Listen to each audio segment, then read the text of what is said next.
Hello friends, दुनिया का सबसे सूक्ष्मतम विषय है काल।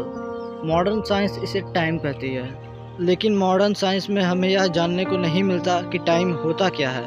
मॉडर्न साइंस की कुछ थ्योरीज समय के तेज या धीमे बहाव को कहती हैं, लेकिन हमें मॉडर्न साइंस में यह जानने को नहीं मिलता कि समय आखिर क्या वस्तु है। वैज्ञानिक स्पेस को टाइम से जुड़ा हुआ मानते हैं और स्पेस टाइम को वैश्विक टाइम का पार्ट मानते हैं, लेकिन कोई भी यह नहीं बता सकता कि समय है क्या। तो चलिए दोस्तों, आज हम टाइम के बारे में वेदों से जानने का प्रयत्न करते हैं। आज से लगभग 7000 पूर्व महर्षि महिदास जी ने ऐतरेय ब्राह्मण ग्रंथ को लिखा था। इसमें संपूर्ण कॉस्मोलॉजी का विज्ञान छुपा है। इस वेद को वैदिक वैज्ञानिक आचार्य अग्निव्रत जी ने इसे डिकोड करके वेद विज्ञान आलोक ग्रंथ में लिखा है। इसमें काल तत्व के बारे में बताया गया है। जिस तरह हम किसी भवन के लंबाई, चौड़ाई और ऊंचाई को आकाश नहीं कह सकते, उसी तरह हम घड़ी से पता लगने वाले समय अंतराल को काल नहीं कह सकते। जैसे किसी वस्तु का वजन माप है, इस माप का संबंध किसी वस्तु या पदार्थ से होता है। इसी तरह समय अंतराल या टाइम पीरियड का संबंध किसी न किसी तत्व से अवश्य होना चाहिए, जिसे हम काल तत्व कहते हैं। इससे यह सिद्ध हुआ कि समय किसी पदार्थ या तत्व में अवश्य होना चाहिए, न कि सिर्फ एक व्यवहार में लाने वाला कॉन्सेप्ट। वर्तमान विज्ञान में समय को मापने का आधार सीजियम एटम के 2 अति सूक्ष्म ऊर्जा स्तरों रेडिएशन का ट्रांजिशन है, जो कि 1 सेकेंड में 9 अरब 19 करोड़ 26 लाख 31,770 बार होता है। हालांकि इसमें कुछ भी अनसर्टिनिटी रह सकती है। वहीं वर्तमान विज्ञान में समय की सबसे सूक्ष्मतम इकाई को ब्लैंक सेकंड कहा जाता है, जो कि 5.39 × 10⁻⁻44 सेकेंड के बराबर होता है। और इतने ही समय में जितनी दूरी लाइट ट्रेवल करती है, उसे लेंथ की सबसे सूक्ष्मतम इकाई यानी ब्लैंक लेंथ कहा जाता है। आज मॉडर्न साइंस ब्लैंक लेंथ और ब्लैंक सेकंड के आगे कुछ भी डिटेक्ट नहीं कर सकती, लेकिन वैदिक विज्ञान के अनुसार इससे भी अरबों गुना सूक्ष्मता पर जाने पर काल का पता चलता है। आज से करोड़ों वर्ष पूर्व महादेव, शिव और ब्रह्मा जैसे ऋषियों ने समाधि अवस्था में इस सूक्ष्मता के स्तर पर जाकर ब्रह्मांड के सभी तत्वों को जाना। हम किसी चीज को मापने के लिए या उसे डिटेक्ट करने के लिए उससे भी सूक्ष्म चीज का सहारा लेते हैं। काल और प्राकृतिक तत्वों को जानने के लिए हमें उससे भी सूक्ष्म स्तर पर जाना होगा, यानी अपने मन से भी सूक्ष्म, प्राकृतिक से भी सूक्ष्म आत्म स्तर तक जाना होगा, जिसे साक्षात करने वाले ऋषियों ने काल तत्वों को जाना। जिस तरह आप किसी स्केल से किसी एटम को नहीं नाप सकते, उसी तरह आज की किसी भी टेक्नोलॉजी से काल और प्राकृतिक को नहीं जाना जा सकता है। तो वास्तव में काल क्या है, इसे जानने के लिए आपको प्राकृतिक क्या है इसके बारे में जानना पड़ेगा। जिस तरह एक घर ईंटों से बनता है, उसी तरह ब्रह्मांड को बनाने के लिए प्रयोग में लाया गया पदार्थ प्राकृतिक होता है, जो किसी से नहीं बनता है। ईंट मिट्टी से बनती है, मिट्टी सिलिका एटम से बनती है। एटम्स के अंदर न्यूट्रॉन, प्रोटॉन और प्रोटॉन न्यूट्रॉन क्वार्क से बनते हैं, और क्वार्क और इलेक्ट्रॉन किससे मिलकर बने हैं। यहाँ पर आकर आज की मॉडर्न साइंस रुक जाती है। हालांकि कई वैज्ञानिकों के अनुसार यह सब स्ट्रिंग्स यानी वाइब्रेटिंग एंटिटी से बने हैं, यानी इसके अंदर आपको कोई स्टेट पार्टिकल नहीं मिलेगा, यानी आगे के सूक्ष्म स्तर सिर्फ वाइब्रेशंस हैं। इस पर कई वैज्ञानिक शंका भी करते हैं, क्योंकि इस बात का कोई भी एविडेंस नहीं है। यह ब्लैंक लेंथ से सूक्ष्म है, जहां पर कुछ भी डिटेक्ट करना मुश्किल है। यानी वर्तमान विज्ञान यह स्वीकार करता है कि सब कुछ वाइब्रेटिंग एंटिटी से बना है। इन्हें वेदों में रश्मि कहा गया है। रश्मि का अर्थ रस्सी भी है, यानी कि यह कंपन रस्सी नुमा होते हैं। ये रश्मियाँ और कंपन अनेकों प्रकार के प्राणों और छंदों से मिलकर बने होते हैं। वैदिक विज्ञान के अनुसार हमें न्यूट्रॉन के आगे जाने पर अनेकों प्रकार के रश्मियाँ और छंद मिलते हैं, और ये विशेष प्रकार के कंपन हैं। और कंपन के लिए कोई माध्यम होता है। जिस माध्यम में इनका कंपन होता है उसे मनस तत्व कहा जाता है। ये हमारा मन ही है, लेकिन हमारा मन जस्टिस मन यानी लोकल मन है, और यह समष्टि मन यानी यूनिवर्सल मन है। इस मन का आधार अहंकार तत्व होता है, और अहंकार से आगे महत्व यानी प्राकृतिक तत्व होता है, सबसे सूक्ष्म होता है, जिसे महादेव नित्य और अहेतुकम कहते हैं, यानी कि ये आगे मिलकर किसी से नहीं बना है। साथ ही भगवान शिव और भगवान ब्रह्मा इसे अव्यक्त भी कहते हैं, यानी इसे पूर्ण रूप से नहीं जाना जा सकता। जैसे मॉडर्न साइंस के अनुसार सार रूप में हम कह सकते हैं कि संसार में हर जगह एनर्जी ही है, यानी संसार एनर्जी है। इसी तरह वैदिक विज्ञान में हम कह सकते हैं कि पूरा संसार प्राकृतिक ही है। ये प्राकृतिक पदार्थ वर्तमान समय की प्राकृतिक अवस्था है। ये ऐसा पदार्थ है जो हर जगह व्याप्त रहता है। इसमें कहीं भी कोई भी फ्लैक्चुएशन ऑब्जर्व नहीं किया जा सकता है।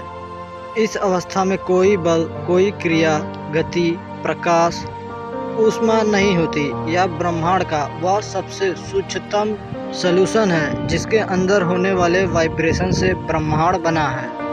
इसे इस तरह आप समझ सकते हैं, जहाँ एक समुद्र है, कोई क्रिया नहीं है, कोई हलचल नहीं, कोई बल नहीं, कोई प्रकाश नहीं। इसे पूरी तरह इमेजिन ही नहीं किया जा सकता है। इसीलिए भगवान शिव, भगवान ब्रह्मा और कई ऋषि इसे अव्यक्त भी कहते हैं। इसे समझने के लिए मैं आपसे पूछता हूँ, क्या आप अपने कान से कुछ देख सकते हैं, या उंगलियों से कुछ सुन सकते हैं, या आंखों से कुछ सुन सकते हैं, या कुछ इस प्रकार है कि अब आप अपनी आंख बंद करेंगे तो आपको अंधेरा महसूस होगा, लेकिन जन्म से अंधे व्यक्ति को वह भी महसूस नहीं होता। उसे ठीक वैसा महसूस होगा जैसे उंगली को दिखता नहीं, आँख को सुनता नहीं। यानी कि बिना ज्ञान इंद्रियों के हम दृश्य संसार को नहीं देख सकते, उसी प्रकार प्रकृति को हम पूरी तरह से नहीं जान सकते। इसीलिए महादेव ने एक ग्राह्यम इंद्रिय कहा। अब सवाल है कि काल क्या है। काल को समझने के लिए हमें प्रकृति की गहराई में जाना होगा। इस प्रकृति के 3 गुण होते हैं, सत्व, रज और तम।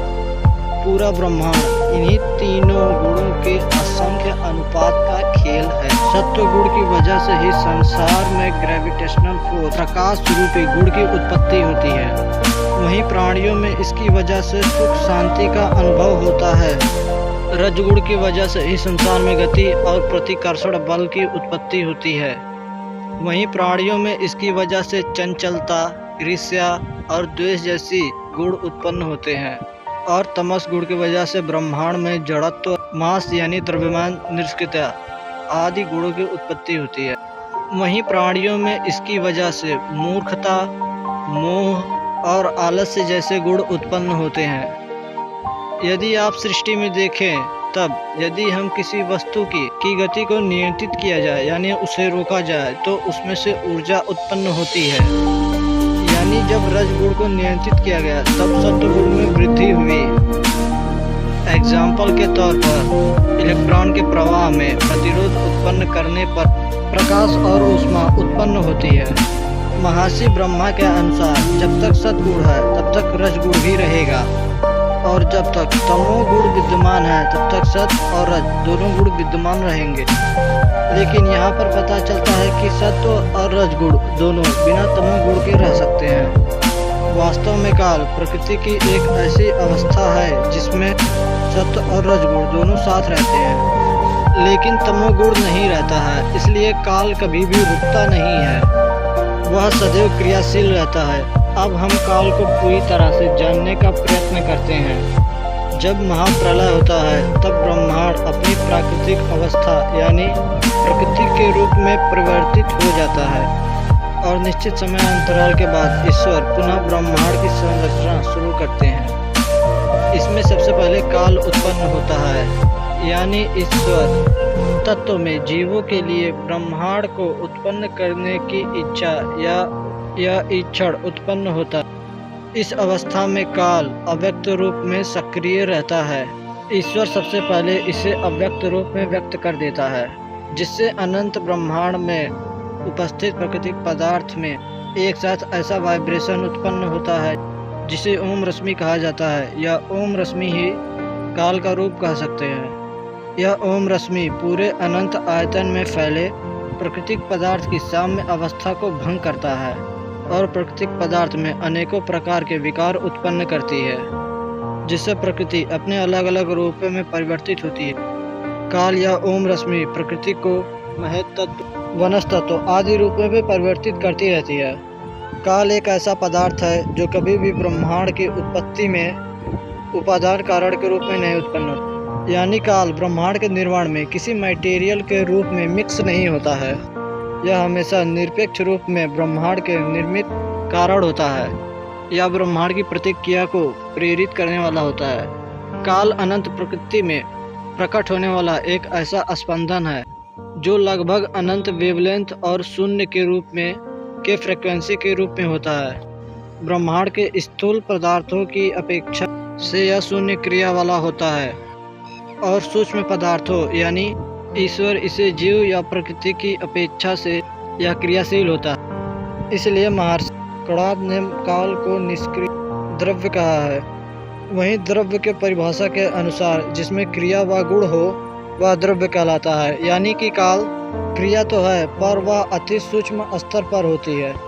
काल एक ऐसा पदार्थ है जो ब्रह्मांड के सभी पदार्थों के निरंतर विचरण करते हुए उन्हें जीर्ण करता है, लेकिन ईश्वर जीव और प्रकृति को जीर्ण नहीं करता है।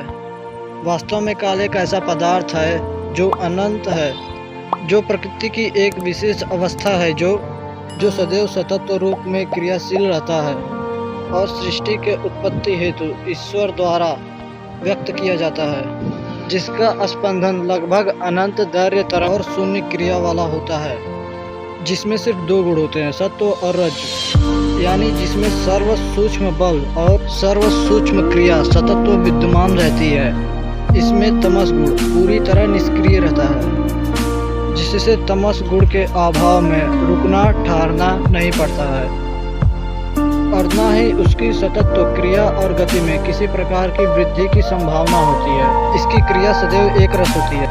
जहाँ बल होता है वहाँ मास होता है, यानी जहाँ सतगुण होगा वहाँ तमस गुण भी होना चाहिए। लेकिन काल में सूक्ष्म गुण होते हुए भी तमस गुण सदैव निष्क्रिय रहता है, क्योंकि काल का बल ईश्वर तत्व की वजह से होता है।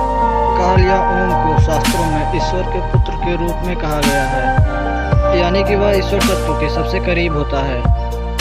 इसलिए काल जड़ होते हुए भी चेतन की तरह व्यवहार भी करता है। काल की गति आगे पीछे नहीं हो सकती, इसलिए टाइम ट्रेवल जैसी बातें सिर्फ काल्पनिक हैं। काल सदैव अव्यक्त रूप में विद्यमान रहता है, इसलिए सृष्टि के उत्पत्ति हेतु ईश्वर व्यक्त करता है। हमारे लिए काल व्यक्त रूप में भी प्रकृति की तरह अव्यक्त है।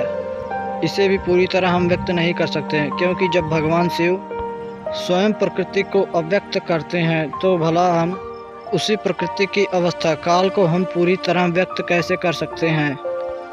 अंत में निष्कर्ष यही निकलता है कि काल को पूरी तरह व्यक्त करना संभव नहीं है। इस पर तर्क करना तो संभव है, लेकिन विशेष प्रकार से इस पर तर्क नहीं किया जा सकता। तो दोस्तों, काल के बारे में आपको यह जानकारी कैसी लगी, प्लीज़ कमेंट करके हमें बताइए और सब्सक्राइब कर लीजिए हमारे चैनल को, बेल आइकन को प्रेस कर दीजिए।